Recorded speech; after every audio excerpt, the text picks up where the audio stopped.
So Trump's argument for making his White House ballroom keeps changing and it's getting suspicious. So just now, Republicans like Senator Lindsey Graham are proposing spending $400 million of taxpayer money on this White House ballroom, which is pretty crazy because if you remember last year when Trump proposed the idea of this ballroom, the big headline was that he said that he would pay for it himself. He said, quote, no government dollars would be spent on this ballroom. And remember, there was like this whole thing about how tech companies were even supposed to pay to privately fund this ballroom.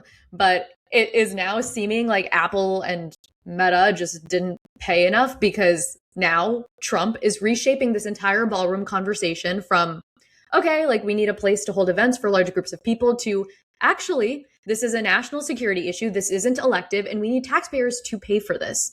So let's get into this new proposal because it's pretty shocking. So, like I said, it proposes directing $400 million to rapidly construct the White House ballroom, which is supposed to be a secure facility, which is why it's like a national security conversation. Apparently, we'll have a Secret Service annex under the ballroom. And in this like pitch, the concept of urgency is really being pushed now, which I've noticed is different than how we talked about the ballroom before. Lindsey Graham said this to reporters, quote, I'd like the vote as soon as possible to accelerate what America needs. A secure facility for the president and others to meet in, to have a good time, to enjoy themselves without putting the nation at risk. Which, again, is interesting because when NEWSGIRLS reported on this ballroom idea last year, something we kept saying was like, wow, it's so weird that Trump wants this ballroom because it's not going to be ready till 2029. Why does he want to privately fund something that he's not even going to get to enjoy?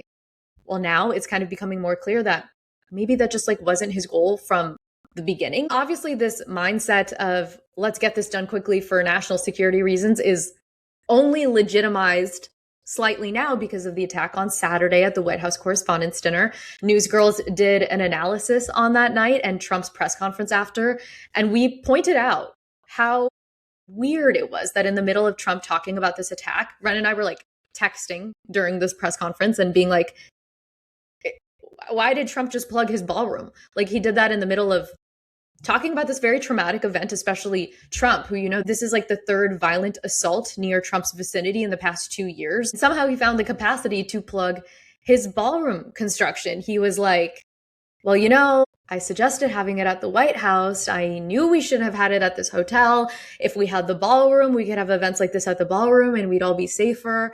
So he just like slid that in there and it felt weird at the time. It actually fueled online conspiracy theories of people being like, well, was this attack planned because Trump could kind of use this incident to get people on his side about the ballroom? We are not legitimizing these theories, but this is what people were saying online. But now this whole situation feels even weirder because it's not just that Trump wants people to support the ballroom. He actually wants Americans to pay for it by framing this as a national security conversation. So Graham, let's like talk about the politics of the bill, because Graham is now saying that he wants a vote on a standalone ballroom funding bill. So literally just a bill on its own to fund the ballroom. And it's interesting because when reporters ask him, do you think that this will actually get passed? Like this is such a divisive issue. He doesn't seem to be discouraged at all. He says that if they get defeated, he will find another way to push this through. And this is the crazy part. He didn't rule out trying to sneak this into a Department of Homeland Security funding bill that wouldn't need Democratic support to pass. So this DHS bill is going through, I guess, like a very special procedure that would only need a 51 vote majority instead of a 60 vote majority, which is the usual in Senate to make something pass. So if they only need a 51 vote majority because the Republicans are a majority in the Senate, if you get full Republican support, this funding bill would go through. And the fact that Graham is the voice of this bill is like, why? I mean, he's had such a tumultuous relationship with Trump. Why is he going to bat for this ballroom that he doesn't clearly care about?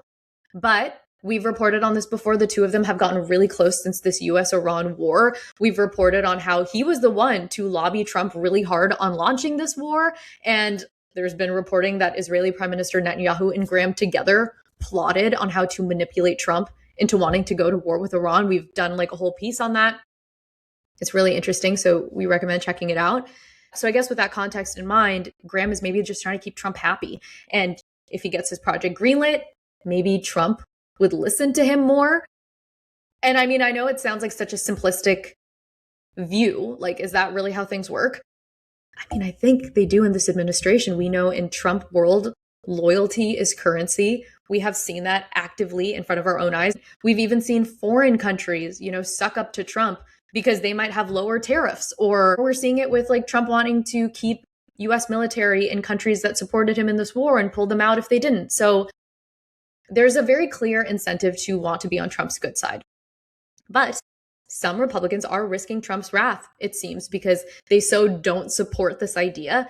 Senator Rick Scott from Florida, we remember him, is actually pushing back on this, saying private funding should be used to pay for this ballroom. He actually said, we have $39 trillion in debt. Maybe we should stop spending money.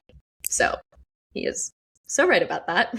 But Graham and this group of Republicans he's got like rallying behind him are saying, no, let's use taxpayer money to build this entire thing and use private funding for the decorations. Lindsey Graham literally said, quote, private donations can be used, but I think they should be used for buying fine china and stuff like that. Which, like, how we're not even talking about that. We don't even have the ballroom funds yet. We're in the middle of a war. Gas prices are insane. Nobody can afford everything. Everyone is like suffering and dying. And you're talking about like White House china. Like, we don't care about that. It's interesting that the ballroom has become such a big national conversation. We'll see what happens with it. But I do think this is like a very good example of making sure we analyze and take seriously what Trump is proposing and really try to get to the root of why he wants something, because things are not always as they appear. Like, I remember last year when journalists were getting a lot of hate for analyzing this ballroom construction because everyone was like, well, if he's paying for it himself and he just wants to have events there, why are we making such a big deal about it? But I guess the plan now, retrospectively, we see the plan to self-fund was never maybe the goal, because now all of a sudden we're facing this huge taxpayer expense and the ballroom is all of a sudden needed for national security. So if anything, I think this has shown us that it is important to be skeptical and to ask questions. And it doesn't matter what your political affiliation is, because both Republicans and Democrats are asking those very questions right now. And it's important to do this because it's not a random building. It's not Mar-a-Lago. It's the White House, which is like the people's house. We've talked about how important that is. And it's clear that a lot is changing because Trump is trying to make his mark on history. Like, as far as we know, he can't run again. So this is kind of his last chance to really cement his legacy. We see him doing that, trying to stop all these wars. We see he's trying to beautify DC for America's 250th anniversary, but everything seems to have his name on it. And it's the same with the White House. And it just shouldn't be as easy to do what he's doing. And all we can do is keep asking questions and pushing back. Thank you guys for watching another episode of NEWSGIRLS. If you made it to the end, you probably noticed that Wren is not here. We've been getting a lot of requests to do more long form breakdowns on YouTube like these. So we're testing kind of solo talkers while still keeping our classic like duo breakdown. We'll still do those like twice a week. And we want to keep up our daily short form reporting. But if you didn't know, it's just me and Wren, like me, Mabel, and Wren. We don't have a team. It's just the two of us. We edit, we produce, we do it all. So we're trying to divide and conquer now because there's only so much we can do. So Wren will have a story kind of like this format out later this week. So let us know if you like this like new format that we're trying out. And also send us stories that you want us to dig into. Like, we want to make sure that we're covering stuff you guys really care about. So comment below anything you want us to cover and we can start looking into it. And make sure to follow us across all our social channels because we post like daily coverage there. So yeah, thank you for watching. Bye.